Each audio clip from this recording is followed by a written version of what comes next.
గురువారం జరిగే సద్దుల బతుకమ్మ వేడుకలను మహిళలు సాంప్రదాయబద్ధంగా జరుపుకోవాలని వేద పండితులు సూచించారు. ఈ మేరకు సోమవారం గోదావరికని మార్కెండే కాలనీలోని విశ్వ హిందూ పరిషత్ కార్యాలయంలో ఏర్పాటు చేసిన సమావేశంలో కోదండ రామాలయ ప్రధాన అర్చకులు మధుసూదనాచార్యులు వెంకటేశ్వర శర్మ మాట్లాడుతూ పరమ పవిత్రమైన బతుకమ్మ వేడుకలను మహిళలందరూ భక్తి శ్రద్ధలతో జరుపుకోవాలని కోరారు. ఆచారం ప్రకారం గురువారం రోజున సాయంత్రం 6 గంటలకు బతుకమ్మ సంబరాలను ప్రారంభించి రాత్రి 10 గంటలలోపు నిమజ్జన కార్యక్రమాన్ని పూర్తి చేయడం శ్రేయస్కరమని సూచించారు. అర్ధరాత్రి దాటే వరకు బతుకమ్మ ఆడితే రోజు మారుతుందని, ఆ తర్వాత నిమజ్జనం చేస్తే ఫలితం దక్కదని తెలిపారు. సాంప్రదాయబద్ధంగా సద్దుల బతుకమ్మ వేడుకలను జరుపుకొని అందరూ సుఖ సంతోషాలతో జీవించాలని ఆశీర్వదించారు. ఈ పండుగను ముందుగా వేమవాడ లోపల ఆ చోళరాజు బృహదేశ్వరుని తీసుకువెళ్ళి, బృహదేశ్వరాలయం ఇప్పుడు తంజావూరులో ఉంది, అక్కడ స్థాపించబడ్డది. వెళ్ళిపోయినప్పుడు ప్రదోష కాలంలో, అంటే మహిళలు ప్రదోషకాలం అంటే సూర్యాస్తమయానికి ముందు 90 నిమిషాలు, సూర్యాస్తమయం తర్వాత ఉన్న 90 నిమిషాలను ప్రదోషకాలం అంటారు. ఆ కాలంలో స్వామివారిని దర్శించుకునేటందుకు వచ్చినప్పుడు ఆ బృహదేశ్వరుడు లేకపోవడం వల్ల ఆ పూలన్నీ కూడా ఒక కుప్పగా పోసి,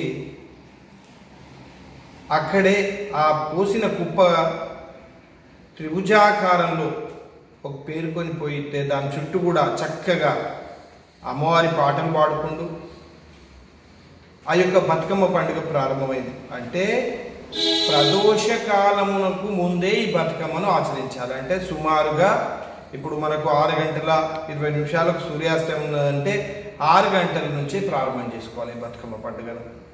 అప్పుడు ప్రారంభమైన పండుగ. ఈ పండుగను ఆచరించిన వాళ్ళు ప్రతి ఒక్కళ్ళు కూడా, ఈరోజు వేములవాడ అంత ప్రసిద్ధ పుణ్యక్షేత్రంగా మారిందంటే ఆ రోజు మహిళలు హక్కుగా సాధించుకున్నారు బతుకమ్మ పండుగ నాడు. అదేవిధంగా మనకు ముందుగా చూసాం తెలంగాణ ఉద్యమంలో కూడా ఆ అమ్మవారి పాత్ర ఆ బతుకమ్మ పండుగతోనే సిద్ధించింది. సకల కోరికలు నెరవేరడానికి బతుకమ్మ అనేది చాలా విశిష్టమైన పండుగ. కానీ ఆ బతుకమ్మ పండుగను ఎట్లా ఆచరించాలో ఈరోజు ఎట్లా ఆచరిస్తున్నాం? ఆ బతుకమ్మ పండుగను డీజే సౌండ్లతో కాదు, బ్రేక్ డ్యాన్సులతో కాదు, చక్కనైన పాటలతోని చప్పట్లతోని భజన ఏ విధంగానైతే చేస్తామో ఆ విధంగా భజన చేసుకుంటూ దానికి ఒక సమయం కేటాయించబడ్డది. నిమజ్జనం ఏ సమయంలో బతుకమ్మను నిమజ్జనం చేయాలి? దేవాలయాలు ఎప్పటి వరకు తెరిచుంటాయో అప్పుడే ఆ బతుకమ్మ ఆడాలి. కానీ రాత్రి 12 గంటలకు ఆడము, 11 గంటలకు ఆడడం సరి అయిన పద్ధతి కాదు. అట్లా ఆడడం వల్ల మనం ఇన్ని రోజులు ఆడిన బతుకమ్మ పండుగకు మనకు రావాల్సిన ఫలితం రాకపోవచ్చు. ఎందుకంటే అమ్మవారికి నిమజ్జనం అంటే నిద్రపోయే సమయం ఉంటుంది. ఆ సమయం తర్వాత అమ్మవారిని నిద్ర తెలివితో ఉంచినట్టయితే మనకు అరిష్టం సంభవించే అవకాశం ఉంటుంది. శ్రీ సీతారామచంద్ర స్వామి వారి శుభాశీస్సులు తెలుపుతూ, అలాగే దుర్గాష్టమి రోజు జరిగే పెద్ద బతుకమ్మ అంటారు, సద్దుల బతుకమ్మ అంటారు. స్త్రీ మహిళామణులందరికీ శుభాశీస్సులు, దీర్ఘ సుమంగళంగా ఉంటూ ఆయురారోగ్య ఐశ్వర్యాలు కలగాలని కోరుతూ, అలాగే దసరా శనివారం విజయదశమి అంటారు. శ్రవణ నక్షత్రంతో కూడుకొని మనకు ఈ సంవత్సరం జయ నక్షత్రం అంటారు. బ్రహ్మాండంగా జరుగుతుంది.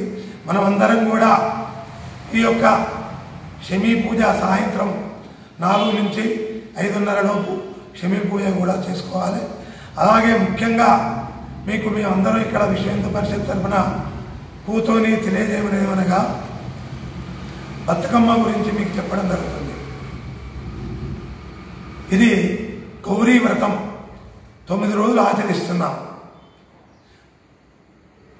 గత 30-35 సంవత్సరాల క్రితం పల్లెటూరులో అయితే నేను చూసినాక 4 నుంచి బలిమి 7 గంటలలోపు అందరూ కూడా గ్రామంలో ఉండే చావడి దగ్గర కానీ లేక చెరువుల దగ్గరగా వెళ్ళి అందరు కలిసి ఊరు అందరూ వెళ్ళి మహిళలందరూ వెళ్ళి ఈ బతుకమ్మను మంచిగా సాంప్రదాయ సిద్ధంగా అందరూ ఒక వృత్తాకారంగా ఉండి ఇలా చేతులు వంగుకుంటూ ముందుకు వంగుకు ఉంటూ అందరూ కూడా ఆ గౌరీదేవి నామస్మరణ చేస్తూ అంటే బతుకమ్మ పాటలు పాడుకుంటూ ఇందులోనే నిన్న కాకమున్న పిత్రమావాస్య వేయింది, అది కూడా ఒక పాట ఉంది. పెద్దలకు కలిసింది పిత్రమావాస్య అని చెప్పి ఎంగిలి పువ్వు రోజు కూడా ఆ పాట మనం చేసుకుంటూ ఉండేది. ఇప్పుడు కాలానుగుణంగా పాటలు రాకున్నా కూడా డీజేలు పెట్టుకొని చేస్తున్నారు. కానీ శబ్దం యొక్క పొల్యూషన్ వల్ల మనందరికీ అనారోగ్యాలు కలగడమే కాకుండా ఇతరులకు కూడా హాని కలగడం చేయడం జరుగుతుంది. కాబట్టి దానివల్ల ఫలితాలు రావు. ఇంకొకటి బాగా గుర్తుపెట్టుకోండి, మీరు ఈ రోజులలో 1 గంట 2, 3 గంటల వరకు ఆడుకొని నిమజ్జనం చేస్తున్నారు. అది పూర్వరాత్రి వెళుతుంది. పూర్వరాత్రి అంటే ఈరోజు 12 లోపల 11 లోపల ఈరోజు అది దాటిందంటే రేపటి రోజు అవుతుంది. మనం ఈ రోజు ఆడుకుంటున్నామా రేపటి రోజు ఆడుకుంటున్నామా ఒకటి. రెండవది, మనం ఆడుకున్న తర్వాత గౌరీదేవిని మనం అందరం ముత్తైదులందరూ అంటే స్త్రీలందరూ పూసుకున్న తర్వాత ముఖ్యమైనది ఒకటి మీరు గమనించండి, వాయన దానం చేసుకుంటారు. ఇచ్చుకుంటుమయ్యా వాయన అంటే 9 రకాలు 10 రకాలు మోటుగా సత్తులు అంటారు, సత్తు పిండులు అంటారు. అవి తయారు చేసుకొని అందరు కూడా సిబ్బులు అని వెనకట మనకు కంక కట్టలతో చేసేది ఉండే. ఆ సిబ్బులలో ఒక సిబ్బు మీద ఒక సిబ్బు పెట్టి మధ్యలో పెట్టి ఇష్టమయ్యే వాయనం అంటే పుచ్చుకుంటమయ్యే వాయనం అని కొంగు మీద కప్పి ఇట్లా తీసుకునేవారు. ఇది పూర్వరాత్రి వెళ్ళిన తర్వాత తీసుకోకూడదు, అంటే రేపటి కిందికి పడుతుంది. అందుకోసం దానివల్ల మనకు ఫలితం రాదు.